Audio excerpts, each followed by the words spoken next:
ऐसा नहीं कि कोई भक्त आपके उसको ठेस लग जाए, ऐसी लीला न हो पावे कम से कम 1 साल तक। तो ठाकुर जी ने कृपा किया, ऐसा कुछ नहीं हुआ। और उसके बाद फिर होता रहा। एक और ऐसी बहन आई तो उसने कहा कि हम आप ही के साथ सोएंगे। उसने दीक्षा नहीं ली थी। तो माता जी ने कहा, उसको बड़ा संकोच हुआ, कैसे कहेंगे साथ में न सोएंगे इसको, ये हाँ, क्यों आती जाती खूब थे, लेकिन हाँ, अब वो कितना भी करे थे लेकिन मानने को तैयार नहीं। तो ठीक है, नहीं मानती है तो सोते सोते ठाकुर जी से प्रार्थना की, है ठाकुर जी कि कहीं इसकी सांस का असर हमको न लग जाए, इसलिए हमको बचाइए। संयोग से सवेरा हुआ तो उसी ही की बुद्धि पलट गई। उन्होंने कहा, बहन जी हमको आप दीक्षा दिलवा दीजिए। तब माता जी ने उसको फिर दीक्षा दिलवा दिया। माता जी का असर पड़ गया। हाँ, असर पड़ गया। जो जो जो होना चाहिए था सो हुआ।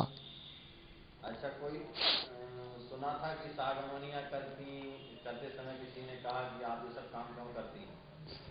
हाँ, सब उनकी सेवा थी। सवेरे सवेरे सागवानी अपने हाथ से करती थी, क्योंकि साग सबसे उतना अच्छा नहीं होता था। रसोई के काम में भी बहुत वो निपुण थी, रसोई में बहुत निपुण थी। और कोई उनको ऐसा कह दे कि बहन जी ऐसे होना चाहिए, ऐसे होना चाहिए, उनको कोई धोखा देना चाहे रसोई के मामले में, तो वो छिपते नहीं थे माता जी से। बोले कि हम खुद कहते थे कि रसोई के हम मास्टर हैं, हमको कोई धोखा नहीं दे सकता।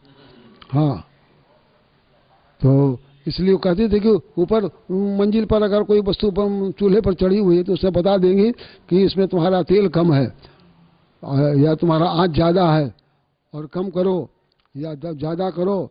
दाल चढ़ी हुई तो उसका गैस ऊपर जाती है, लेकिन इनको नीचे से समझ में आ जाता है कि उसमें रामरस कम है, और तो बता देते कि इतना रामरस डालो उसमें। ये उनका निपुणता का परिचायक था।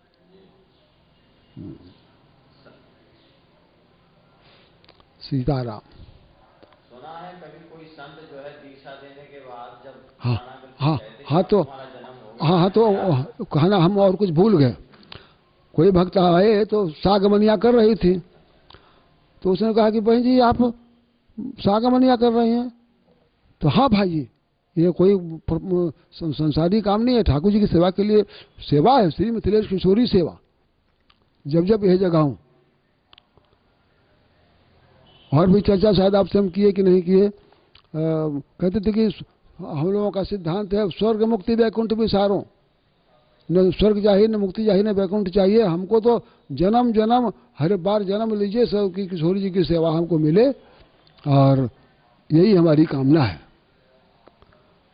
हाँ, तो आपने पूछा कि संत लोग शरणागत कर देते थे, तो उसके बाद कहते थे देखिए जाओ जन्म हो गया, अब पालन पोषण सीतामढ़ी में होगा बहन जी के यहाँ, उनके यहाँ आते जाते रहना और वही होगा। पालन पोषण का मतलब आपका भक्ति रूपी पौधा का हाँ, अब और सिंचन वहाँ हाँ सीतामढ़ी में होगा जी। तो तो जाता था फिर माता जी हाँ, तो जाता तो वो कहता था कि बहन जी हमको तो अमुक महाराज जी के से मंत्र लिए हैं, उन्होंने आपके बाद भेजा है कि अब आगे इसके बाद क्या हमारा कर्तव्य है सो आप बताइए। तो उनको माता जी धीरे धीरे समझाती रहती थी।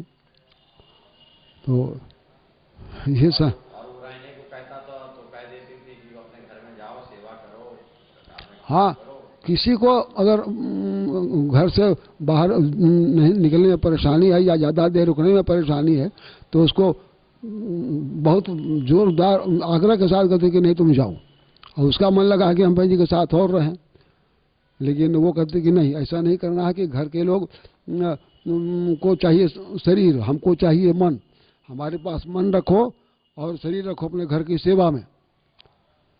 इसलिए वो जानबूझ करके उसको समय पर भेज देती थी, जाओ तुम्हारा घर का काम हर्ज न हो, नहीं तो घर के लोग फिर प्रतिकूलता समझेंगे। इसलिए ये भी उनका ध्यान रहता था सभी के ऊपर। माताजी के जीवन में आपने जब से माताजी प्राप्त हुई हैं आपने बहुत सेवा की, सभी लोग एक चर्चा करते हैं आपने बहुत सेवा की। कोई सेवा नहीं हुई। सेवा का जो कुछ उन्होंने करा लिया। बाकी सेवा में बहुत छल कपट घुसा हुआ था, नहीं तो हम पता नहीं क्या क्या प्राप्त कर लिए होते, जबकि कुछ भी नहीं हुआ, केवल खोखले के खोखले रह गए। अच्छा, आपको याद है माता जी ने जिस दिन आप बहुत ज्यादा डांटा हो, अभी तक याद हो, भूला ना हो? प्रायः डांटती रहती थी सुधार के लिए, ऐसा तो कई बार मौका आया, लेकिन हम इतने असहनशील थे कि उनकी बात को हम नहीं सहन करते थे। ये हमारा दुर्भाग्य था। अब अफसोस आ रहा है, जबकि इसका कोई निदान नहीं है। अब पछताते हैं बार बार कि हाँ, कैसा दुर्भाग्य था, कैसी दुर्बुद्धि थी, जहाँ उनकी बातों पर ध्यान नहीं दे पाए। अब सब बात निकल गई हाथ से, अब कुछ हाथ आने वाला नहीं है। अच्छा, मन में आ रहा है कि आपसे पूछें, आप इतने लंबे वर्षों तक संत समाज में रहे, माता जी के पास रहे, आपके जीवन में जो जो अच्छे भजनानंदी संत आए हैं, जरा उनके एक 8-10 नाम गिना सकते हैं क्या? गिना सकते हैं, लेकिन अच्छे भजनानंदी संत आपकी नजर में आए थे, जीवन के समय में आपके सामने से गुजरे? अब एक बार में ध्यान तो नहीं आएगा, जब जब ध्यान आएगा तो बताएंगे। वैसे जहाँ तक जानते हैं, सर्वप्रथम हम जब जन्मभूमि छोड़ करके आए काशी में, तो वहाँ पहले पढ़ाई करते थे, और वहाँ से पढ़ाई के ही प्रसंग में कुछ ऐसा प्रसंग आया कि हम श्री चित्रकूट चले गए। तो वहाँ एक संत थे श्री रामचंद्र दास जी पुजारी। तो वो तो ऐसे थे कि सबके प्रिय, सबके हितकारी, हाँ, इसके मूर्तिमान स्वरूप थे, और किसी को भी नहीं लगता था कि हमारे ऊपर इनकी कृपा कम है। वही हाल हमारे साथ हुई। लगता था कि हम इनके बेटा हैं, क्या हैं। अब इतना दुलार रखते थे कि हम क्या बतावें। और दूसरे संत का नाम याद करें? हाँ, दूसरे संत एक वहीं रसिक बाबा थे, इनका भी बड़ा आग्रह था। एक फलहारी बाबा थे, इधर ग्वालियर के पास करस स्थान है, करह, तो वो भी अच्छे महात्मा थे। हाँ, उनके शरण में हम कुछ दिन रहे हैं। हाँ, अयोध्या जी के तो आपके गुरुदेव थे। सर्वप्रथम श्री श्री अनंत श्री संपन्न पंचरसाचार्य श्री रामहर्षण दास जी महाराज, तो इनका भी दर्शन बड़ा दिव्य था। माता जी के साथ के चलते इनका दर्शन वाणी तो हमको जानकारी नहीं थी, और फिर यहाँ आने पर तो जो कुछ माता जी का भाव हुआ, और महाराज जी का भी दोनों के प्रति अपना आप में जो भाव था, वो बहुत ही दिव्य था। उसका क्या हम वर्णन करें।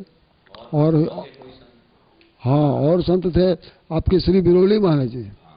श्री बिरोली वाले महाराज जी खूब अच्छे रसीले संत थे, और उपासना के विषय में बहुत ज़्यादा माता जी को भी उनसे पढ़ती थी, और हम आए तो हमको भी बहुत बढ़िया लगता था उनका सब रहन सहन प्रणाली उनकी।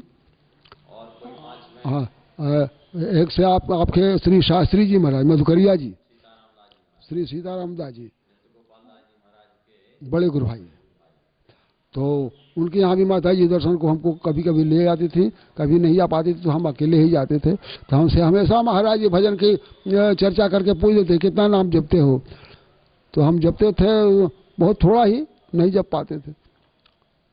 कुछ प्रमाद कहा जाए या कुछ सेवा में लगे रहने के कारण, जो भी हो, सेवा में तो जैसे तैसे काम चलता था। हम अपनी कमजोरी छिपावे क्यों।